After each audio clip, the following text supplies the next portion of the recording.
모든 재산은 나의 부인 김순자 여사에게 드립니다. 김순자 여사가 돌아가신 후에 남은 재산은 자식들에게 주겠습니다. 이것은 2년 전 세상을 떠난 아버지의 유언입니다. 장례식장에서 아버지의 유언을 듣는 순간 제 아내 수진이는 표정이 굳었습니다. 왜 어머니가 다 가지고 계셔야 하죠? 우리도 지금 애들 교육비며 집이며 돈이 많이 필요한데. 그녀의 눈빛에서 무언가 차가운 것이 느껴졌습니다. 그때는 그 눈빛이 앞으로 벌어질 비극의 전조라는 것을 알지 못했습니다. 오늘 들려드릴 사연은 한 가정의 비극적인 이야기입니다.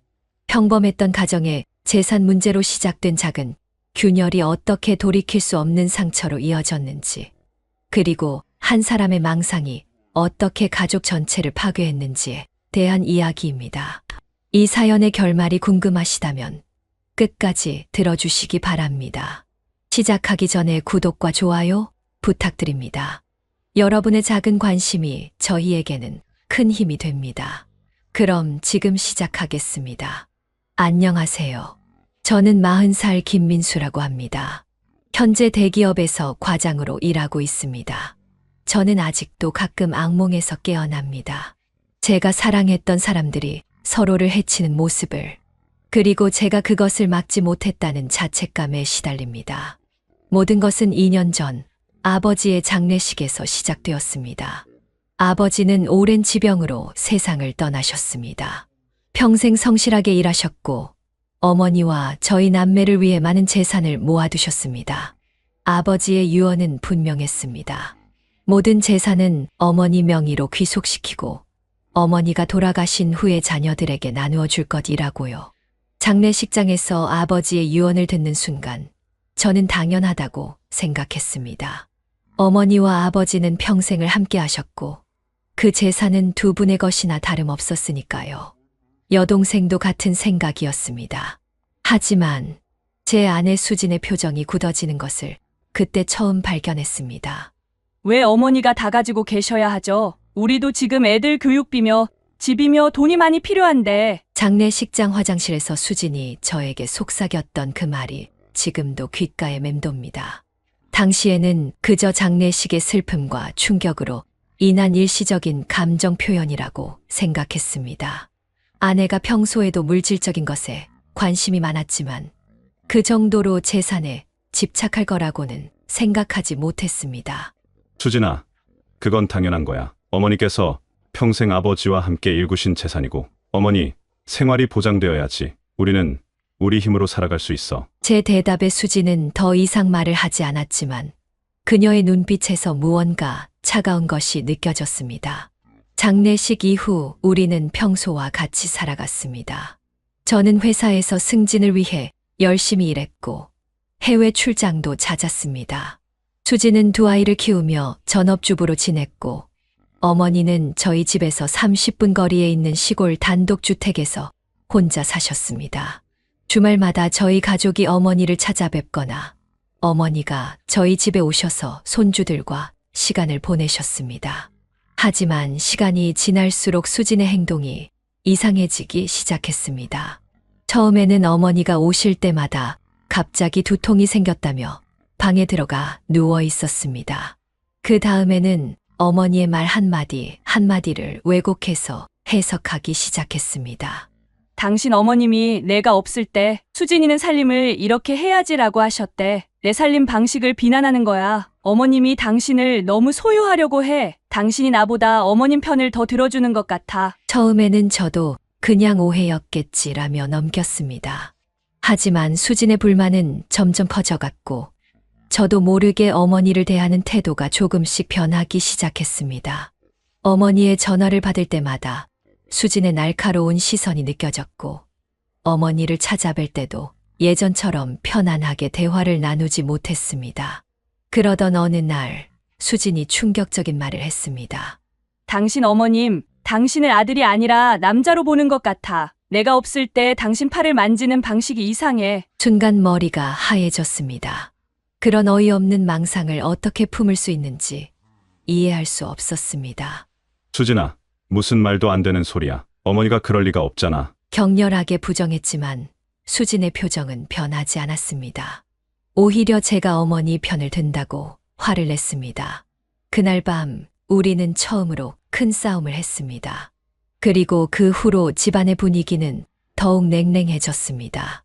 어머니는 점점 저희 집에 오시는 횟수를 줄이셨습니다.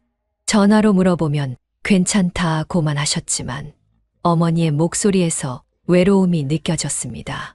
수지는 어머니가 오시지 않자 오히려 기뻐하는 듯 했습니다. 어머님이 요즘 말이 점점 이상해지는 것 같아. 가끔 같은 말을 반복하시고 혹시 치매 초기 증상 아닐까? 수진의 말에 저는 불안해졌습니다. 실제로 어머니의 건강이 좋지 않으신 걸까? 주말에 혼자 어머니를 찾아뵀을 때 어머니는 여전히 맑은 정신으로 저와 대화를 나누셨습니다. 하지만 어딘가 위축되어 보이셨고 수진과 아이들 이야기를 꺼내면 대답을 피하셨습니다. 민수야, 수진이가 많이 힘들지? 아이들 키우랴, 집안일 하랴, 내가 가끔 찾아가면 더 부담될 것 같아서 너희 가족끼리 시간 보내는 게 좋겠어. 어머니의 말씀이 가슴을 아프게 했지만 저는 그저 어머니가 배려해 주시는 거라고 생각했습니다. 수진에게 어머니의 말씀을 전했더니 비웃으며 말했습니다. 그렇게 말하면서도 속으로는 다른 생각하고 계시겠지. 당신은 정말 어머님 앞에만 서면 아무것도 보지 못하네요. 시간이 흐를수록 수진의 망상은 심해졌고 저는 회사 업무와 가정 사이에서 지쳐갔습니다. 어머니와 아내 둘 중 누구의 말이 진실인지 혼란스러웠습니다. 결국 저는 최악의 선택을 했습니다. 침묵을 택한 것입니다. 그리고 그 침묵이 비극으로 이어졌습니다. 작년 봄, 저는 일주일간의 해외 출장을 앞두고 있었습니다. 싱가포르에서 열리는 중요한 프로젝트 미팅이었기에 빠질 수 없었습니다. 출장 전날 어머니께 전화를 드렸습니다. 어머니, 내일부터 일주일 출장 가요. 다녀와서 주말에 꼭 찾아뵐게요. 그래, 아들 건강 조심하고 일 잘 다녀와. 내 걱정은 하지 마. 어머니의 목소리는 평소와 다름없었지만 왠지 마음이 무거웠습니다. 최근 몇 달간 어머니와의 관계가 소원해진 것이 마음에 걸렸습니다. 수진의 의심과 불평 사이에서 저는 어머니를 제대로 보호하지 못했다는 죄책감이 들었습니다. 수진아, 내가 없는 동안 혹시 시간 되면 어머니 좀 살펴봐 줄래? 요즘 몸이 좀 불편하신 것 같아서. 수진은 밝게 웃으며 대답했습니다. 걱정 마요. 내가 어머님 잘 챙겨드릴게요. 당신은 일에만 집중해요. 그때의 수진은 평소와 다른 이상할 정도로 친절한 모습이었습니다.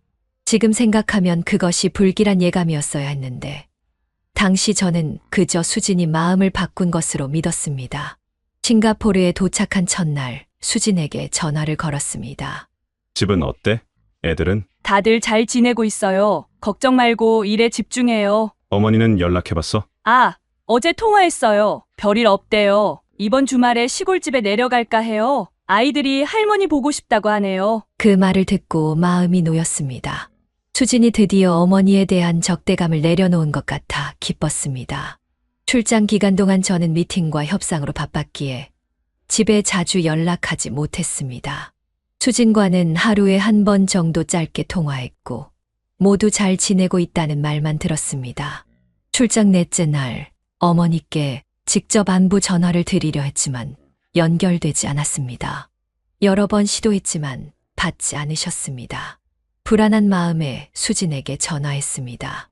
수진아, 어머니가 전화를 안 받으셔. 혹시 연락 받았어? 아, 어머님이 친구분들이랑 여행 가셨다고 하지 않았어요? 제주도에 가셨다고. 정말 어머니가 그런 말씀을 하셨어? 네, 분명히 그러셨어요. 핸드폰 터지는 곳이 아니라서 연락이 안 될 수도 있대요. 수진의 말에 의심이 들었습니다. 어머니는 친구들과 여행을 가신다는 말씀을 하신 적이 없었고 특히 제가 출장 중일 때는 더욱 그러셨을 것 같지 않았습니다. 하지만 출장 일정이 워낙 빡빡해 더 이상 생각할 여유가 없었습니다. 출장 마지막 날 동료들과 마무리 식사를 하던 중 갑자기 불길한 예감이 들었습니다. 어머니가 자꾸 생각났고 가슴이 답답했습니다. 식사를 중간에 끝내고 호텔로 돌아와 어머니께 다시 전화를 드렸지만 여전히 연결되지 않았습니다. 수진에게 전화했습니다. 수진아, 어머니 연락 받았어? 아니요. 아직 아마 내일쯤 돌아오실 거래요. 내일이면 내가 귀국하는 날인데 어머니가 언제 돌아오신다고 정확히 말씀하셨어?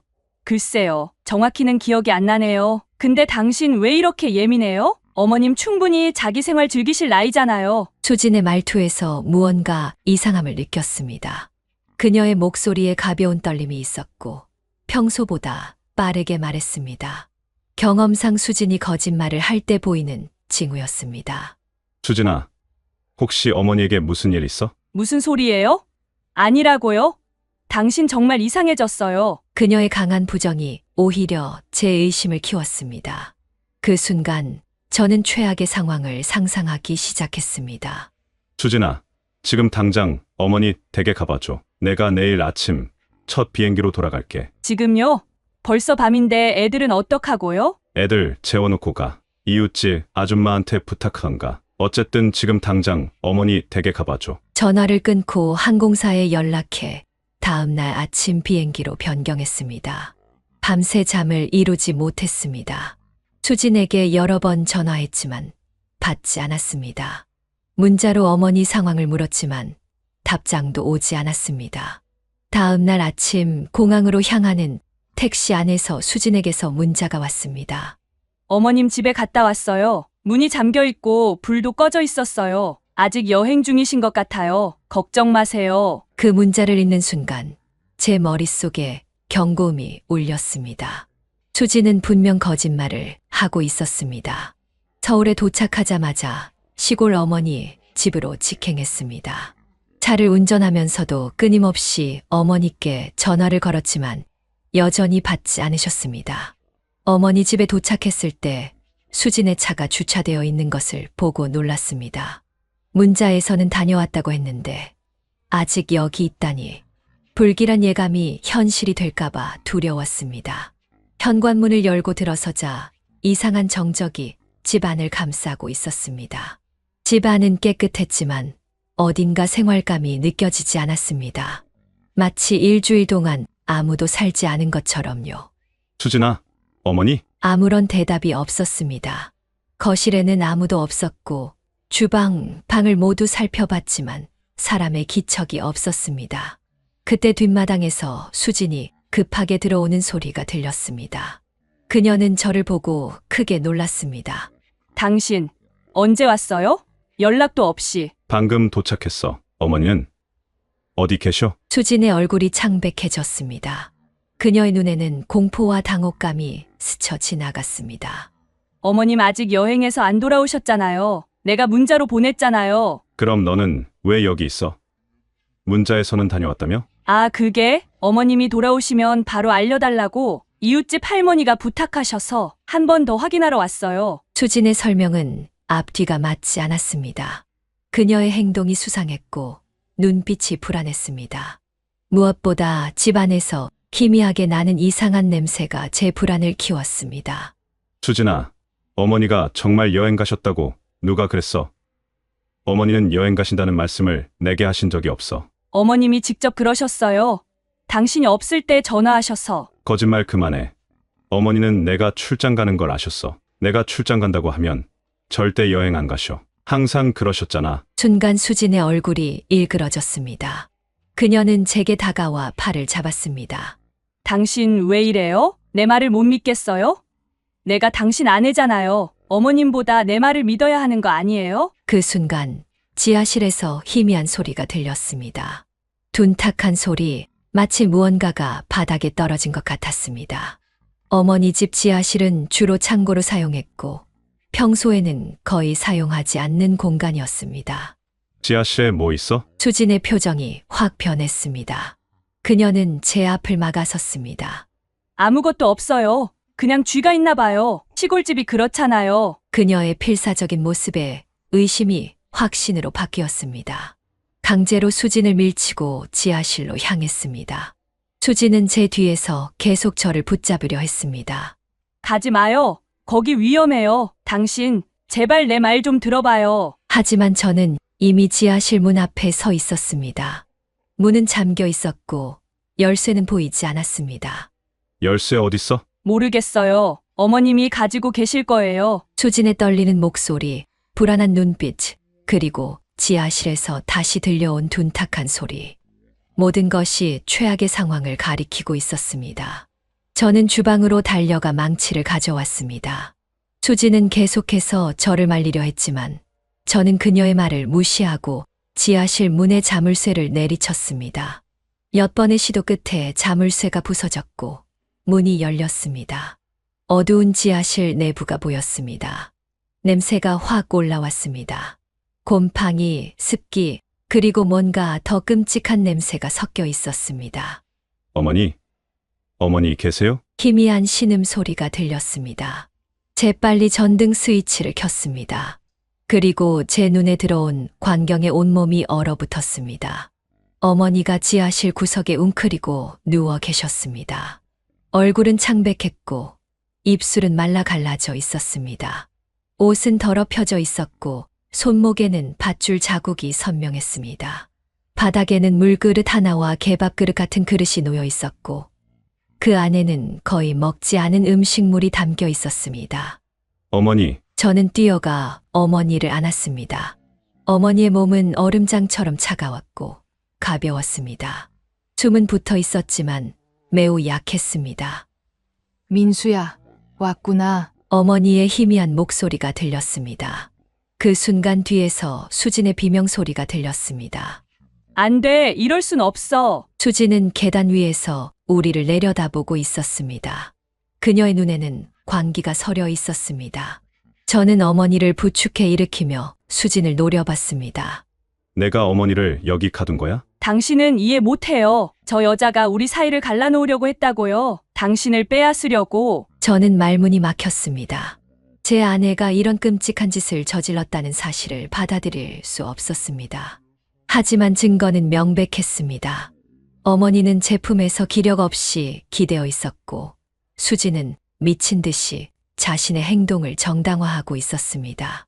당신 어머님이 내게 뭐라고 했는지 알아요? 내가 있으면 민수가 불행해질 거래요. 날 내쫓으려고 한 거예요. 난 그냥 우리 가족을 지키려고 했을 뿐이에요. 수진의 말은 더 이상 제 귀에 들어오지 않았습니다. 저는 어머니를 안고 지하실을 빠져나왔습니다. 수진은 계속해서 소리를 지르며 저를 따라왔습니다. 어디 가는 거예요? 날 두고 가려고요? 당신이 출장 간 사이 그 여자가 얼마나 못되게 굴었는지 알아요? 나보고 내가 민수 곁에 있으면 안 된다고 했다고요? 저는 수진의 망상적인 외침을 무시하고 어머니를 차에 태웠습니다. 어머니는 의식이 희미한 상태였고 탈수 증상이 심각해 보였습니다. 당장 병원으로 데려가야 했습니다. 수진아, 넌 집에 가 있어. 난 어머니를 병원에 모시고 갈 거야. 나중에 얘기하자. 제 목소리는 차갑게 떨렸습니다. 분노와 배신감, 그리고 제 어머니를 이 지경으로 만든 아내에 대한 혐오감이 한꺼번에 밀려왔습니다. 하지만 지금은 어머니의 상태가 가장 중요했습니다. 안 돼요. 날 두고 가지 마요. 내 말 좀 들어봐요. 수지는 히스테릭하게 소리쳤지만 저는 그녀를 뒤로하고 차를 출발시켰습니다. 백미러로 보이는 수진의 모습은 더 이상 제가 알던 아내가 아니었습니다. 그녀의 눈에 서린 광기는 낯설고 두려웠습니다.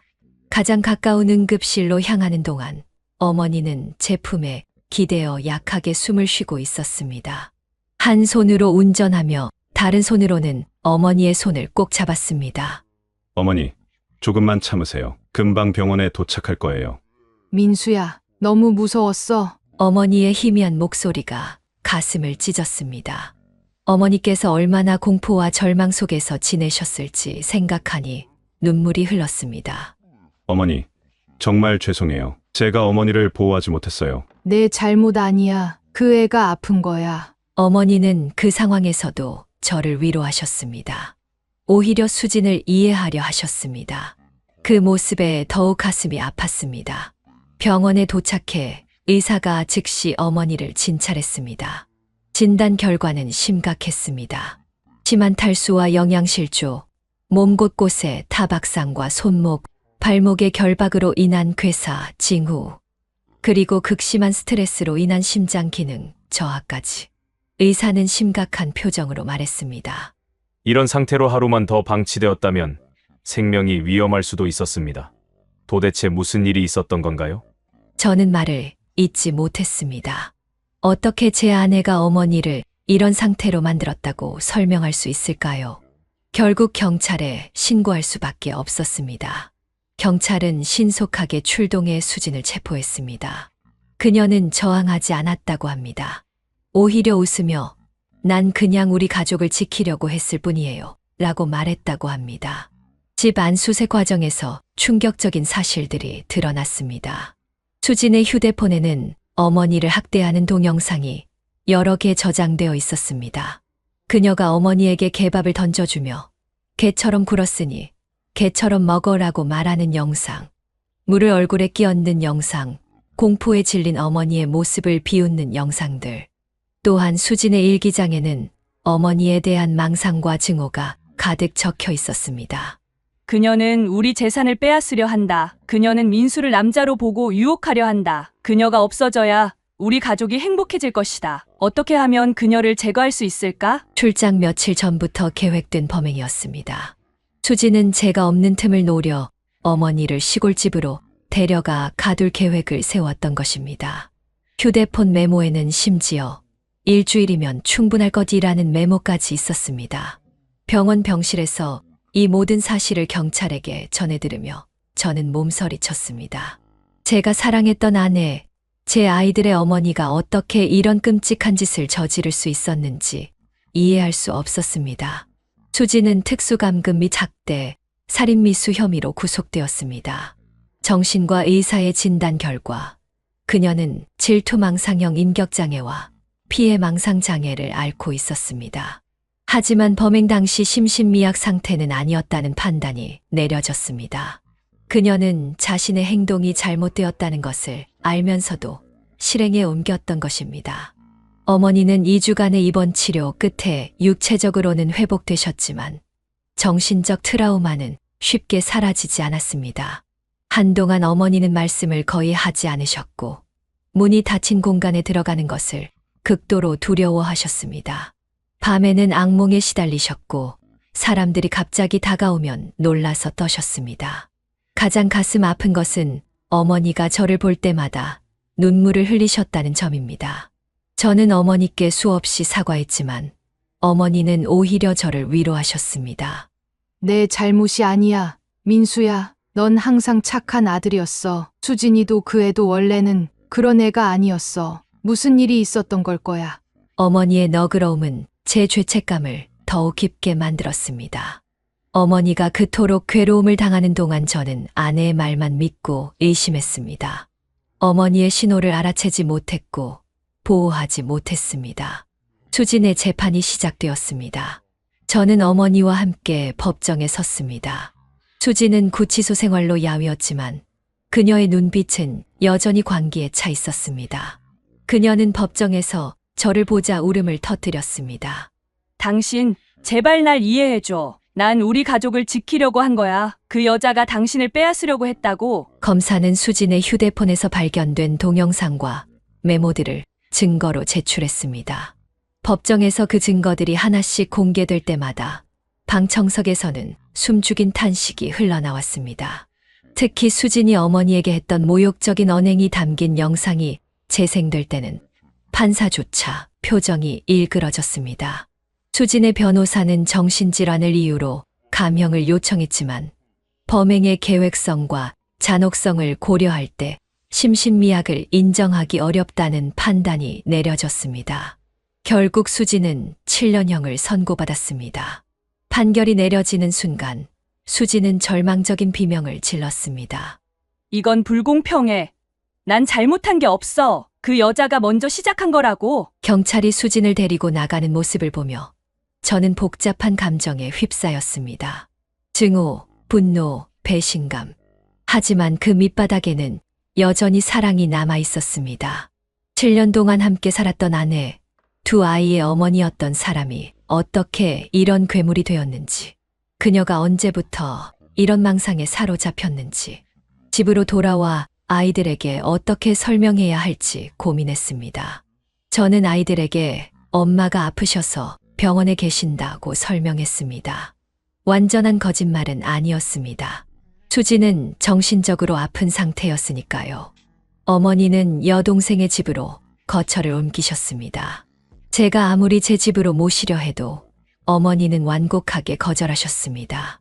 나중에 여동생을 통해 알게 된 사실이지만 어머니는 저희 집과 비슷한 구조의 집에 들어가는 것만으로도 공황 발작을 일으키셨다고 합니다.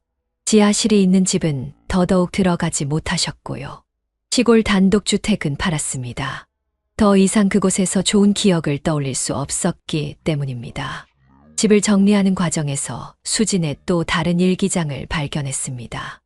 곳에는 아버지의 장례식 날부터 시작된 그녀의 망상이 상세히 기록되어 있었습니다. 장례식에서 시어머니의 눈빛이 이상했다. 그녀는 분명 재산을 독차지하려는 계획을 갖고 있다. 남편은 너무 순진해서 보지 못하지만 나는 안다. 그녀의 진짜 의도를. 그녀의 망상은 시간이 지날수록 더 심각해졌습니다.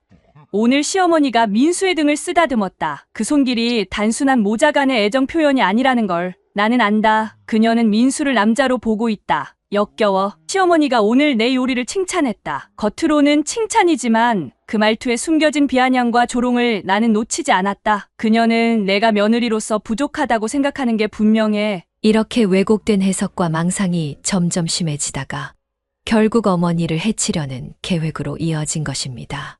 아내의 일기를 읽으며 저는 제가 얼마나 무심했는지를 깨달았습니다. 수진의 이상 행동들을 단순한 시어머니와 며느리 사이의 갈등으로만 여겼던 저의 무지가 이런 비극을 불러왔습니다.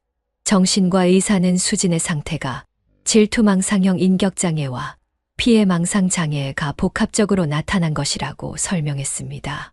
이런 장애는 보통 서서히 진행되며 초기에는 일상생활이 가능할 정도로 기능을 유지하기 때문에 주변 사람들이 알아차리기 어렵다고 합니다. 의사는 제게 말했습니다. 이 상황을 예방할 수 있었을 거라고 자책하지 마세요. 전문가조차도 초기에 이런 징후를 알아채기 어렵습니다. 그리고 아내분의 경우 가족 외부인에게는 상당히 정상적인 모습을 보였을 가능성이 높습니다.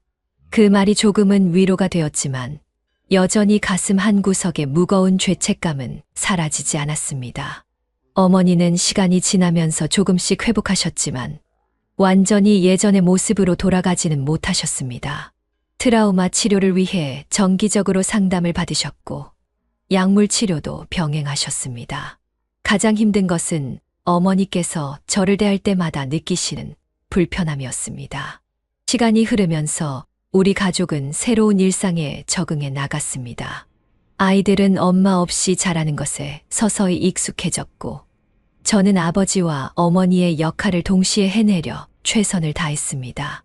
직장 일과 육아를 병행하는 것은 정말 힘들었지만 그것이 제가 지은 죄에 대한 속죄라고 생각했습니다. 수지는 교도소에서 정신과 치료를 받았습니다.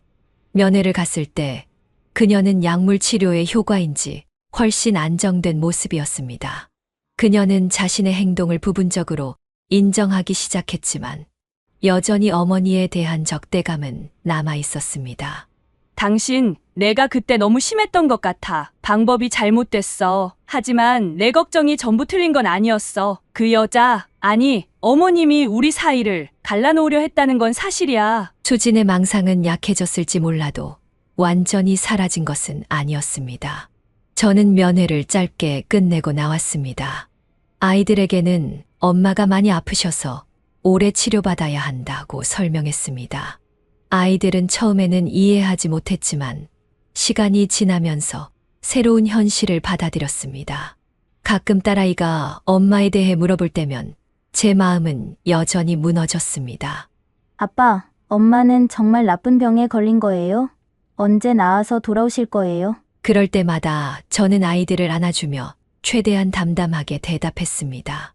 엄마는 마음의 병에 걸리셨어. 생각하는 방식이 조금 달라지신 거야. 언제 나으실지는 의사 선생님도 확실히 말씀 못하셔. 하지만 아빠가 항상 너희와 함께 있을 거야. 사건 발생 1년 후 저는 회사에 사직서를 제출했습니다.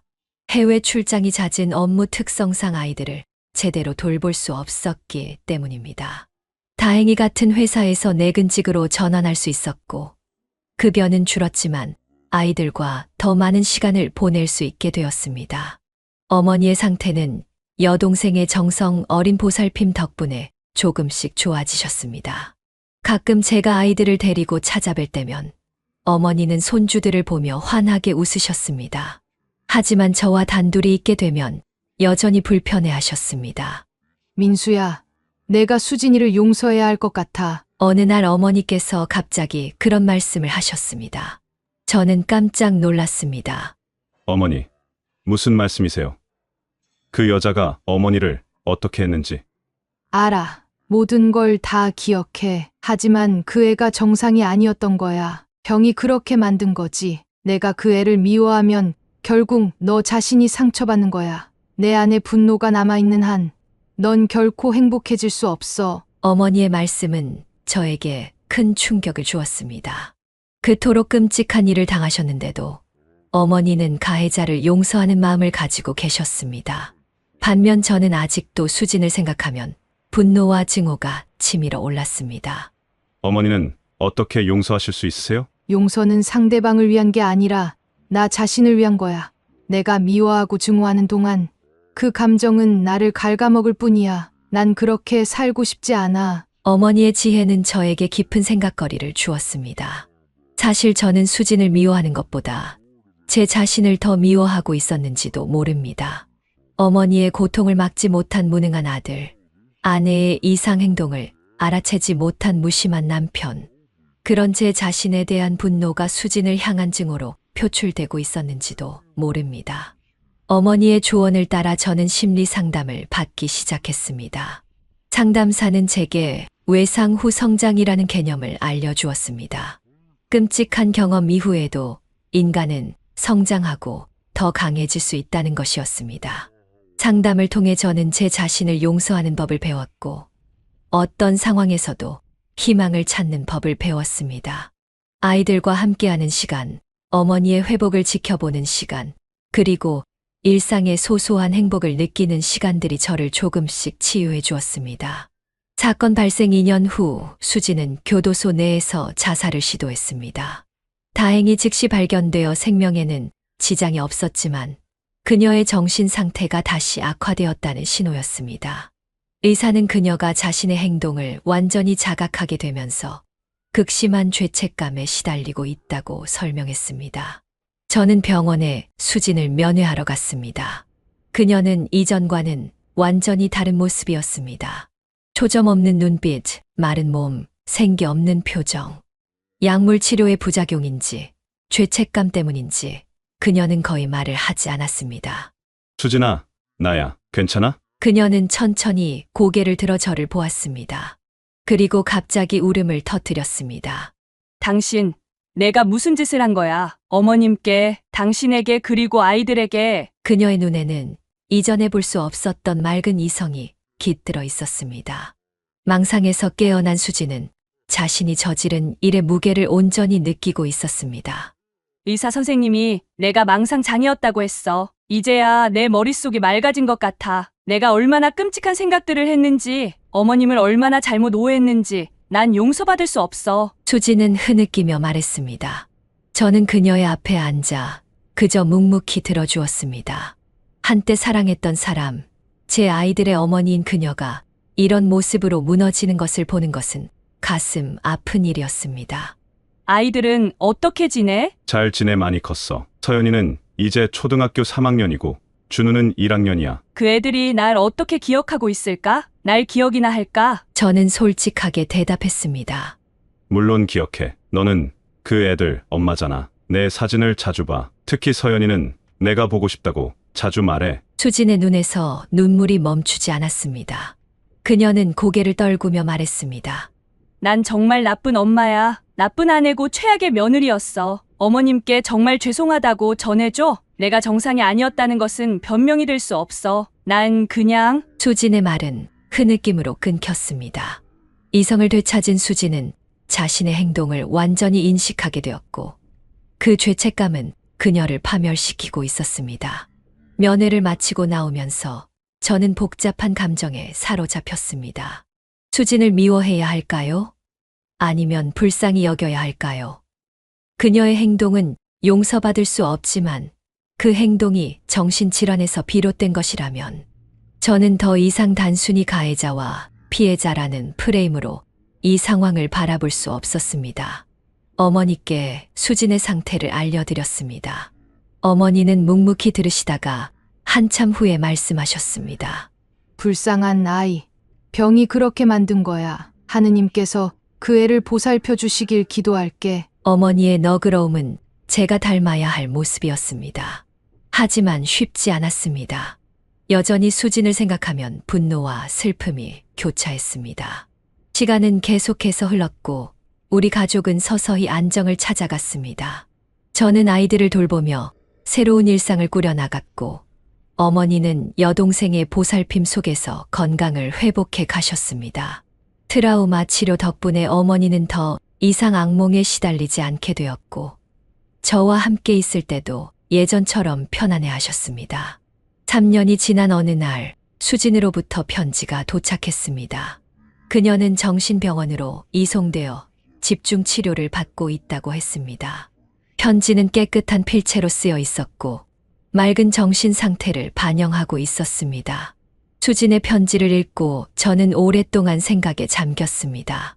그녀의 진심 어린 사과와 후회가 느껴졌습니다. 병에서 회복된 그녀는 자신의 행동을 완전히 인식하고 있었고 그 무게를 온전히 감당하고 있었습니다. 어머니께 수진의 편지 내용을 전했습니다. 어머니는 잠시 눈을 감고 깊은 숨을 내쉬셨습니다. 그 아이 많이 괴롭겠구나. 내 아버지가 살아계셨다면 뭐라고 하셨을까? 아마도 모든 사람에게는 실수할 권리가 있다고 말씀하셨을 거야. 수진이에게 내 마음을 전해줘. 내가 그 아이를 용서한다고. 어머니의 넓은 마음씨에 다시 한번 감동받았습니다. 제가 미처 넘지 못한 분노의 벽을 어머니는 이미 뛰어넘어 용서의 길로 나아가고 계셨습니다. 그로부터 1년 후 수진은 모범 수용자로 조기 출소하게 되었습니다.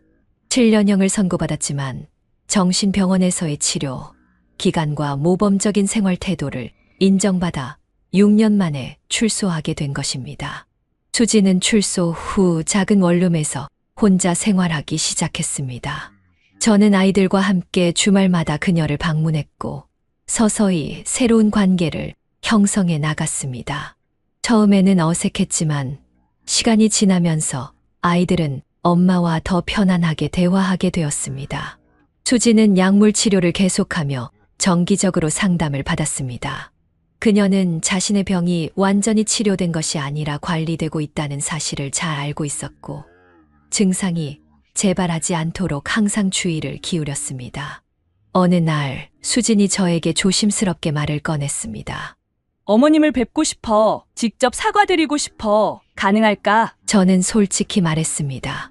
어머니께 여쭤볼게. 하지만 수진아, 어머니가 준비가 안 되셨다면 이해해줘. 어머니께 이 이야기를 전했을 때 어머니는 잠시 침묵하셨다가 말씀하셨습니다. 데려와. 만나고 싶구나. 어머니와 수진의 재회는 눈물로 가득했습니다. 수진은 어머니 앞에 무릎을 꿇고 몇 번이고 사과했습니다. 어머니는 그런 수진의 머리를 쓰다듬으며 말씀하셨습니다.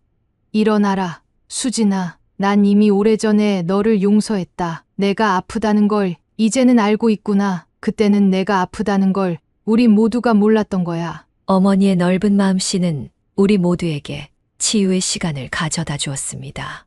그날 이후 수진은 정기적으로 어머니를 찾아뵈며 말벗이 되어 드렸습니다.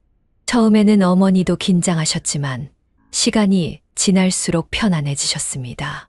아이들은 학교에서 친구들에게 우리 엄마는 정신질환을 앓고 있어서 따로 살아라고 당당하게 말할 수 있게 되었습니다.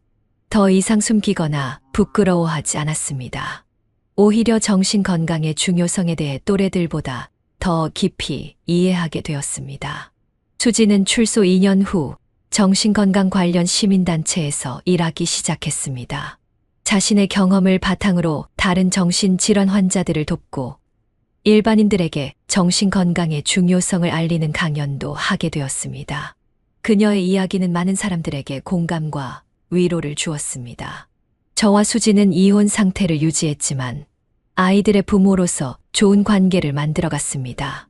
함께 살지는 않지만 아이들의 중요한 행사나 기념일에는 항상 함께 했습니다.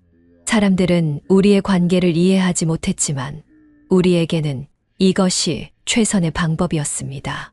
어머니는 작년에 80세 생신을 맞으셨습니다. 그날 우리 가족 모두가 모였습니다. 저와 아이들, 여동생과 그 가족, 그리고 수진까지. 어머니는 오랜만에 온 가족이 함께하는 모습에 행복해 하셨습니다. 내가 살면서 배운 것이 있다면 용서의 힘이 얼마나 큰지를 깨달은 거야. 용서는 상대방을 위한 것이 아니라 자신을 위한 거란다. 미움은 미워하는 사람의 마음만 갉아먹지. 어머니의 말씀은 우리 모두의 가슴에 깊이 새겨졌습니다. 지금 저는 50세가 되었습니다. 아이들은 각각 대학생과 고등학생이 되었고 건강하고 밝게 자라고 있습니다. 어머니는 여전히 여동생과 함께 살고 계시며 가끔씩 건강 문제로 병원에 가시긴 하지만 정신은 맑으십니다. 수지는 자신의 병을 관리하며 의미 있는 삶을 살고 있습니다. 우리 가족은 끔찍한 비극을 겪었지만 그 속에서도 용서와 화해, 그리고 성장의 길을 찾았습니다. 이것이 제가 여러분께 전하고 싶었던 이야기입니다. 정신 건강의 중요성, 가족 간의 소통, 그리고 용서의 힘. 이 세 가지가 우리 가족이 배운 가장 큰 교훈입니다. 가끔은 사랑하는 사람조차도 우리를 아프게 할 수 있습니다. 하지만 그것이 그들의 본 모습이 아닐 수도 있다는 것을 기억해 주세요. 병은 사람을 변하게 만들지만 치료와 이해로 다시 회복될 수 있습니다. 제 이야기가 비슷한 상황에 처한 분들에게 조금이나마 위로와 희망이 되었기를 바랍니다. 긴 이야기 들어주셔서 감사합니다. 이상으로 오늘의 사연을 마치겠습니다. 다음 시간에 더 좋은 이야기로 찾아뵙겠습니다. 구독과 좋아요, 그리고 여러분의 소중한 의견 남겨주시면 큰 힘이 됩니다. 사연 세상이었습니다. 감사합니다.